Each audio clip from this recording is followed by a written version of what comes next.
안녕하세요. 오늘의 데일리 뉴스레터에 오신 것을 환영합니다. 1. 중국의 더러운 음모. 2. 테슬라의 현명한 선택. 3. 시진핑의 쓰라린 최후. 한번 진실을 알아봅시다. 중국이 최근 급격한 성장을 하며 숨겨왔던 본색을 드러내고 있습니다. 최근 1인당 GDP 국민소득이 1만 달러를 돌파해 중진국 반열에 진입하고 있는 중국은 자국에 투자한 해외 기업들의 기술력과 경영 노하우를 이용하여 자국 산업 발전에 적용해왔습니다. 중국 정부는 1980년대부터 개혁 개방을 시작한 이후 자국 산업을 보호하겠다는 목적으로 외국 기업들이 중국 시장에 진출하는 경우엔 중국의 현지 기업들과 합작해 지분을 공유해야 하지만 사업 활동에 허가를 내주는 등 불공정한 조건을 내걸었습니다. 특히 중국 기업이 50% 이상 지분을 가져야 사업 허가가 났기에 해외 기업들은 합작법인의 지분을 절반 이하로 유지해야 합니다. 이런 조항들은 기술력과 자본력을 보유한 해외 업체들에게 굉장히 불리하게 작용하지만 세계 최대 시장으로 떠오르는 중국에서 사업하기 위해선 이런 위험을 감수하고 많은 글로벌 기업들이 중국에 진출하기 시작한 것입니다.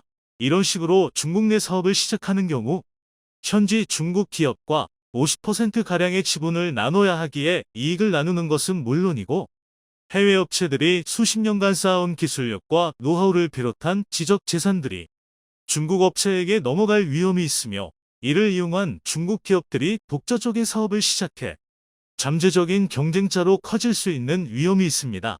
이렇게 기술이 탈취될 수도 있는 위험은 물론이고 정치적인 리스크 역시 존재합니다. 중국 정부 눈밖에 나면 수십조 원을 투자한 중국 사업을 순식간에 접어야 할 위기에 놓이기도 합니다. 해외 기업들의 기술력과 노하우를 충분히 확보했다는 판단이 들면 중국 정부는 해외 기업들의 이용 가치가 사라졌다며 사실상 중국 시장에서 쫓아내고 있습니다. 이런 식으로 중국 시장에서 가장 큰 견제를 받는 해외 기업이 도저히 못 버티겠다며 한국행을 공식화한 가운데 일본에선 공장 유치에 실패해 세계 1위 업체의 한국 진출을 바라만 보게 되었습니다. 관련 소식을 자세히 알아보겠습니다. 우리나라 기업들도 역시 예외는 아니지만 상대적으로 안전한 것으로 확인되고 있습니다. 중국 내 반도체 생산 거점인 삼성전자 시안 공장은 삼성 측에서 지분 100%를 보유하고 있는 것으로 알려졌습니다. 중국 우시 지역의 SK하이닉스 메모리 공장도 SK하이닉스가 100%의 지분을 보유해 중국 업체들의 숟가락 업계를 원천적으로 차단한 상태입니다. 우리나라 반도체 업체들이 중국 사업의 리스크를 우려해 진출을 망설이자 중국 정부에서 예외적으로 특별 혜택을 주며 자체적인 지분만으로 사업 활동을 하도록 한 것인데요. 현대차도 중국 내 지분을 100%까지 늘리도록 허가를 받으며 중국 업체의 지분을 정리하고 있습니다. 2002년 중국에 진출한 현대자동차는 중국 정부의 방침에 따라 50대 50 합작법인을 유지해왔지만 최근 중국 정부의 허가를 통해 100% 지분을 가진 현대상용차법인을 새로 탄생시키는 등 새로운 변화가 생겨나고 있습니다. 하지만 중국 시장의 밝은 관계자들은 중국 정부가 이유 없이 규제를 완화할 리는 없다며 알려지지 않은 속셈이 있다고 분석했습니다. 먼저 중국이 유리한 위치를 선점한 분야는 시장을 개방하며 이심을 쓰는 척하지만 이런 선심성 정책은 아직 중국에 진출하지 않은 새로운 기업들을 끌어들이기 위한 전략으로 보고 있습니다. 현대차의 사례를 보면 알 수 있습니다. 지난 2016년 당시만 하더라도 현대차는 중국 시장에서 1년간 116만 대를 판매하는 등 엄청난 실적을 올렸지만 중국 정부의 자국 기업 육성 정책을 정면으로 맞은 현대차는 2021년 기준으로 30만 대 수준의 판매량을 기록하며 판매량이 5년 만에 4분의 1로 줄었습니다. 현재 중국 정부의 지원을 받은 자동차 업체와 신생 전기차 업체가 우후죽순으로 생기며 현대기아 자동차의 중국 내 실적은 더 안 좋아질 것으로 전망되고 있습니다. 이렇게 자국 기업들이 시장을 장악한 분야에선 중국은 규제를 완화하며 인심을 쓰는 것처럼 보이는데요. 여기에 새로운 타겟이 된 기업이 있습니다. 현재까지 가장 우수한 자율주행 기술력을 기반으로 전 세계 전기차 시장을 선도하고 있는 미국 기업 테슬라입니다. 중국 기업의 전기차 역량이 부족하던 시절 중국 당국은 테슬라를 유치하기 위해 삼성전자나 SK하이닉스에게 제공되었던 혜택과 비슷한 100% 지분 보유를 허용했으며 중국에서 생산된 전기차에 대해 10%의 소비세를 면제해주는 등 혜택을 주었습니다. 하지만 중국의 전기차 기업들이 우후죽순 생기고 자리를 잡기 시작하자 테슬라를 내치기 위한 작업에 돌입하고 있습니다. 오토파일럿 자율주행 기능에 특화된 테슬라 차량은 8개의 카메라를 이용해 360도를 관찰할 수 있고, 이렇게 수집된 데이터는 테슬라 본사로 전송돼 더 높은 수준의 자율주행 기술을 개발하는 데 활용되는 더, 이런 식으로 테슬라 차량이 중국의 정보를 빼간다며 중국 당국의 행정명령으로 일부 지역에서 테슬라의 통행이 제한되고 있습니다. 중국 최고위층이 모이는 허베이성의 베이다이허는 한국으로 치면 여의도와 같은 지역으로 정치인과 기업가들이 모여드는 곳입니다. 중국 당국은 해당 지역에 테슬라 차량이 들어오게 되면 고위급 인물과 관련된 정보가 유출될 수 있다며 진입을 통제하고 있습니다. 하지만 이런 조치의 근본적인 목적은 테슬라 차량을 견제하기 위한 명분에 불과합니다. 얼마 전엔 중국군 부대 주변에서 테슬라 차량이 돌아다니지 못하게 통제했고, 며칠 전엔 중국 정부 청사 건물에 테슬라 차량이 진입하는 것을 통제했습니다. 군사시설이나 정부시설에 출입하지 않더라도 근처에도 못 가게 막아 세우며 테슬라 차량 사용을 제한해 불편함을 가중시켜 중국 국민들의 테슬라 차량 구매 의사를 인위적으로 통제하는 것입니다. 테슬라는 중국 내 전기차 사업 초기 잠시나마 판매량 1위를 기록한 적이 있었지만 얼마 지나지 않아 순식간에 2위로 내려앉혔고 올해는 3위를 기록하고 있습니다. 갈수록 중국 현지 업체들에게 밀려 점유율이 하락하고 있는 상황입니다. 현재 중국의 전기차 시장 점유율 1위부터 15위까지 기업들 중에서 3위인 테슬라를 제외하면 모두 중국 업체들입니다. 처음엔 중국 시장에 거대함에 속아 진출하지만 막상 진출하고 나면 중국 정부의 자국 기업 육성 정책에 기술과 자본 모든 것을 이용당하고 결국 중국 사업을 철수하는 구조로 변하는 게 모든 글로벌 기업들이 한 번씩 겪는 일입니다. 여기에 수개월간 지속된 상하이 봉쇄를 통해 상하이 공장 생산에 직격탄을 맞은 테슬라는 중국 시장의 한계를 정면으로 체감해 사실상 철수 작업에 준하는 대책 마련에 나서고 있다고 밝힌 가운데, 그 대안으로 한국 공장이 1순위로 검토되고 있다며 업계 관계자들은 전하고 있습니다. 상하이 봉쇄가 시작되며 중국에서 제대로 된 생산이 불가능해지자 테슬라 최고 경영자 일론 머스크는 중국 이외의 아시아 국가에 공장을 세울 수 있다고 언급했습니다. 이 발언은 사실상 한국을 겨냥한 발언으로 보는 이유가 있습니다. 첫 번째로, 한국은 아시아 최고의 전기차 생산 허브입니다. 중국의 전기차 업체들은 생산량만으로는 세계 1위를 차지했지만 기술력과 특허 문제로 인해 세계 시장 진출이 사실상 막혀 있어 글로벌 자동차 통계에서도 중국 시장은 따로 분류하고 있습니다. 한국 현대기아의 전기차는 미국 시장에서 점유율 2위를 기록 중이며 유럽 시장에서 점유율 3위를 기록 중입니다. 특히 유럽 시장의 경우 앞에 1위 기업은 소형 전기차만으로 점유율을 올렸기에 사실상 한국이 2위나 마찬가지라고 보는 시각입니다. 게다가 한국 내부엔 세계 최대 반도체 공장과 전기차용 배터리 공장이 자리 잡고 있습니다. 온갖 첨단 전자장비로 무장한 전기차의 생산기지로 한국만큼 적합한 곳이 없다는 상황입니다.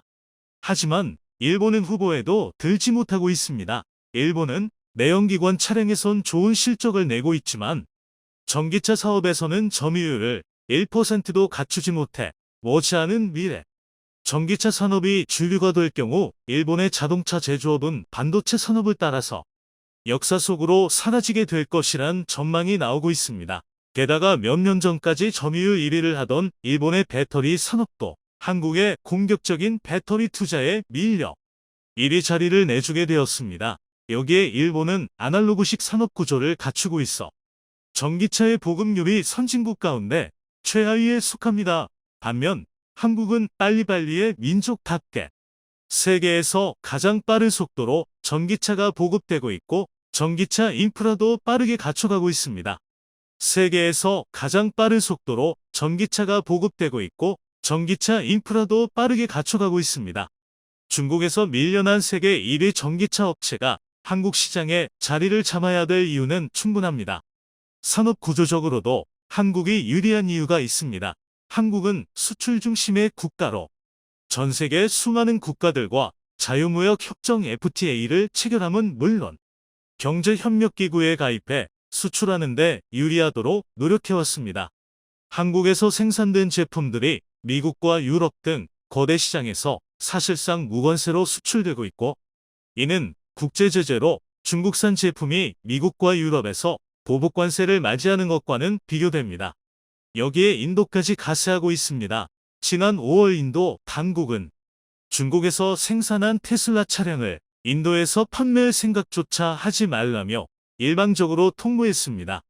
니틴 가드카리 인도 교통부 장관은 테슬라가 인도에서 전기차를 제조해 판매하거나 수출하는 것은 환영하지만 중국산 테슬라 차량을 수입하는 것은 거부한다고 밝혔습니다.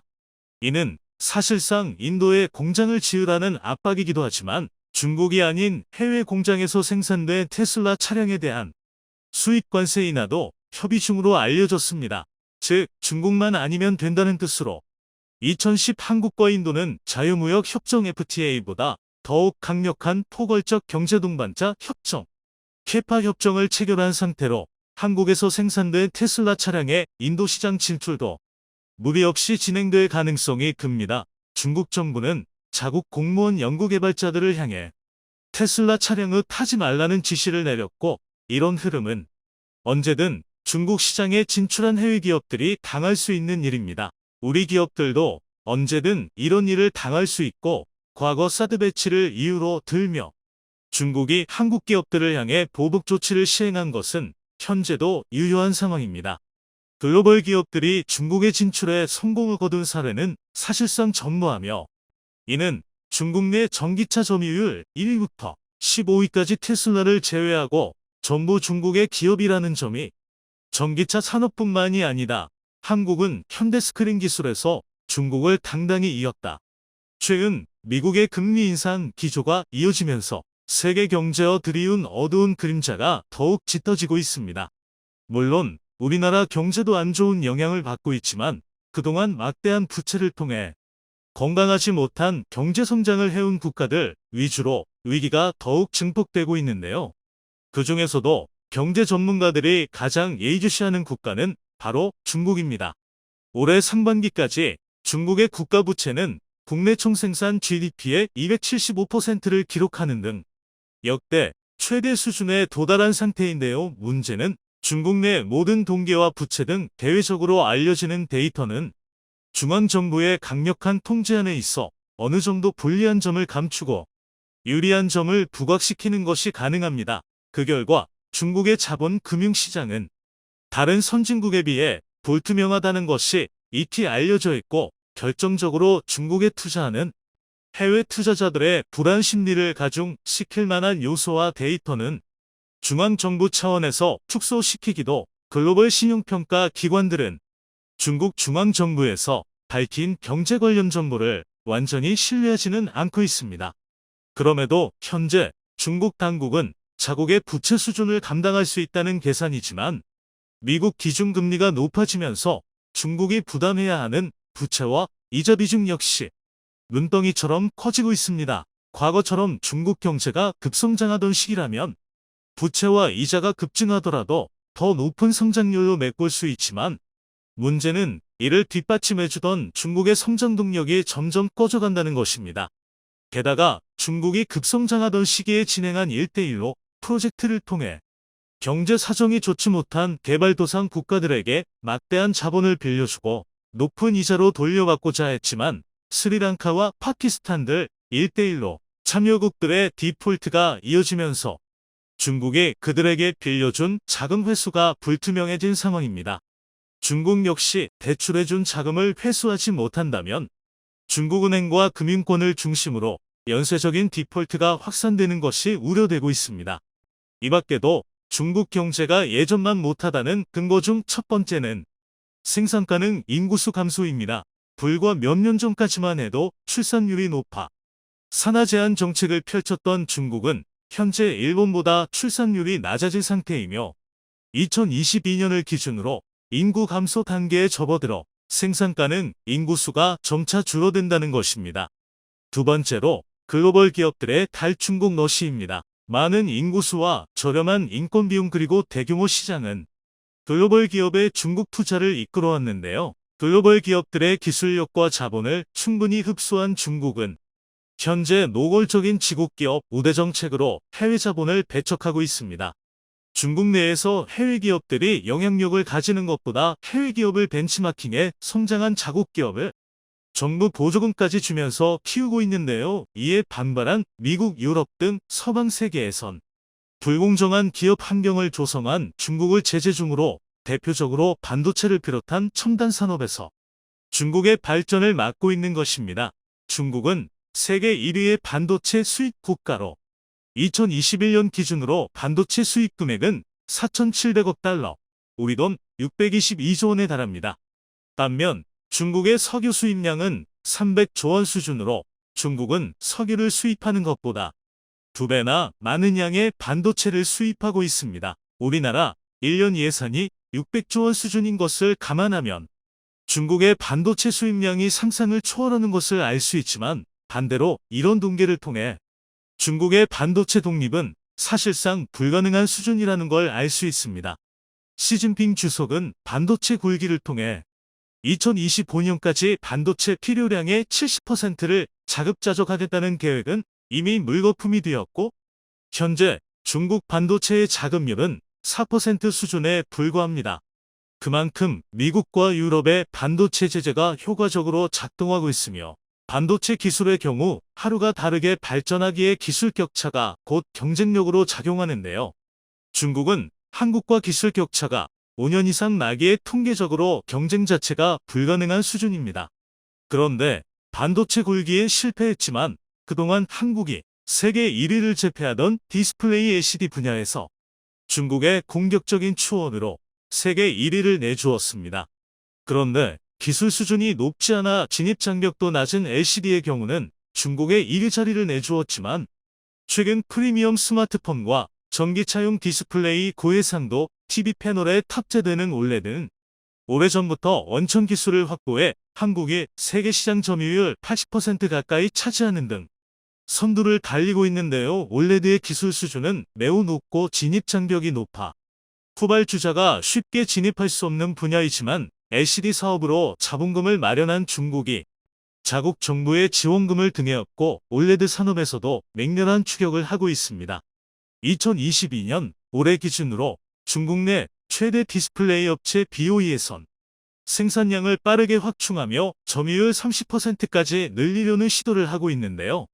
미국 아이폰에 탑재되는 올레드 디스플레이 납품에 성공하며 더욱 빠르게 공장 증설과 공격적 투자를 감행하고 있습니다. 하지만 최근 미국 정부에서 중국제 반도체에 이은 디스플레이까지 제재하는 방안을 마련해 중국 디스플레이 업계는 물론이고 여기에 수십조 원의 지원금을 투자한 중국 정부마저 비상에 걸렸습니다. 미국 현지 다수의 IT 매체와 경제지에선 미국 정부가 중국 디스플레이 업체에 납품되는 핵심 소재와 제조 장비 수출을 제한하도록 하는 방안을 검토 중이고 해당 제재가 시행되어 중국제 디스플레이가 퇴출되는 경우 글로벌 경제에 미치는 영향과 스마트폰, 자동차부터 TV 시장까지 디스플레이가 사용되는 산업 전반에 미치는 영향을 검토 중이라는 소식이 전해졌습니다. 이번에도 중국은 디스플레이 제재를 정면으로 받을 수밖에 없는 이유가 있는데요. 제일 먼저 디스플레이 생산의 핵심 제조 장비는 전부 미국의 특허가 적용되어 생산되고 있습니다. 게다가 올레드 소자의 핵심 발광 물질인 도펀트는 미국 유니버셜 디스플레이에서 90%에 달하는 점유율을 가지며 독점적인 시장 지위를 가지고 있습니다. 그리고 미국 기업인 코닝은 올레드 유기 발광 소재가 내는 빛이 제대로 투과될 수 있는 유리기판을 제작하고 있는데요. 압도적인 기술력으로 시장 점유율 70%를 가지고 있습니다. 여기에 추가적으로 삼성 SDI의 자회사인 독일의 노바일 1위 역시 올레드 원천 핵심 기술을 보유하고 있는데요. 중국형 가지지 못한 핵심 소재와 장비 기술력을 확보해 안정적인 올레드 사업 활동과 연구 개발이 가능합니다. 한국 기업의 올레드 소재, 부품 국산화율은 60%를 넘었고 2030년까지 90%를 목표로 연구 개발을 진행 중입니다. 하지만 중국 디스플레이 업체의 경우는 소재 부품 국산화율이 12%에 불과한 것으로 알려져 있고 88%에 달하는 소재를 수입하여 올레드 패널을 생산해 납품하고 있다는 것입니다. 이런 구조는 경쟁 국가의 제재에 매우 취약한데요. 미국이 이런 상황을 노린 것으로 보입니다. 한국 기업들은 과거부터 이런 상황을 충분히 겪고 현재는 면역이 생긴 것으로 보이는데요. 대표적으로 중국의 사드 보복과 일본의 반도체 소재 수출 규제로 인하 국내 기업들은 해외 수입에 의존하던 핵심 소재를 국산화했으며 자금률을 급격하게 끌어올렸습니다. 주변 경쟁 국가들의 이런 견제는 한국의 핵심 산업에 종말을 가져다 주기보다 스스로 극복하는 능력을 키워주면서 오히려 성장의 발판이 되는 계기가 되었는데요. 반면 중국에 시행되는 제재는 그렇지 않습니다. 반도체와 올레드 원천 기술을 보유한 미국의 제재는 중국 디스플레이 산업은 반도체 산업과 마찬가지로 모래성 무너지듯이 무너질 것이란 전망입니다. 마치 중국을 대표하는 IT 업체인 화웨이가 중국 내 스마트폰 시장 점유율 1위를 차지하다가 미국의 제재 이후 단 2년 만에 점유율 5% 이하로 하락한 것처럼 디스플레이 업체, 특히 기술 진입 장벽이 높고 해외 소재와 장비에 의존을 많이 하던 올레드 산업이 직격탄을 맞게 될 것이란 분석이 나오고 있습니다. 중국 디스플레이를 대표하는 BOE는 최근의 상승세와 자국 정부 지원금을 이용해 생산 공장 라인을 공격적으로 확장해왔습니다. 지난해 공장 생산량이 6천만 대 수준이었지만 중국 청도와 면양 지역에 최신 올레드 생산 라인을 가동하면서 곧 연간 생산량 1억 대 돌파할 것이라는 계획인데요. 이는 디스플레이 업계에서 전례 없던 공격적인 투자입니다. 그런데 BOE는 여기서 그치지 않고 충칭 지역에 새로운 올레드 공장을 건설 중에 있어 올해 말부터 가동에 나설 것이란 계획입니다. 여기마저 가동이 시작되면 BOE의 연간 디스플레이 출하량은 1억 2천만 대 수준으로 글로벌 시장 점유율 40%가 거뜬한 상황입니다. 하지만 소재 부품 장비를 자급자족할 기술력이 없는 중국은 미국의 본격적인 제재 앞에 수십조 원을 투자한 공장을 가만히 내버려둘 상황에 놓였습니다. 우선 공장에 투입될 소모성 장비와 부품의 수입이 즉시 중단되게 되며 올레드의 핵심 소자들 수입 역시 막히게 돼 세계 시장에서 경쟁할 만한 고품질 올레드 생산이 원천적으로 불가능해집니다. 그런데 이런 제재는 한국 기업들에게 긍정적인 영향을 주게 될 것으로 보입니다. 현재 BOE 매출을 담당하던 미국 기업들은 BOE와의 거래를 끊을 것이며 삼성과 LG 디스플레이가 반사이익을 얻게 될 것이라는 전망입니다. 현재 중소형 올레드의 경우는 삼성 디스플레이에서 70%, LG 디스플레이가 15%, 중국 BOE가 15% 수준으로 세계 기업에서 점유율을 나눠 가지고 있는 상황이었는데요. BOE가 제재로 타격을 받으면 자연스럽게 삼성과 LG가 파이를 나누게 된다는 것입니다. 그런데 미국의 제재 말고도 BOE에게 닥친 위기가 있는데요.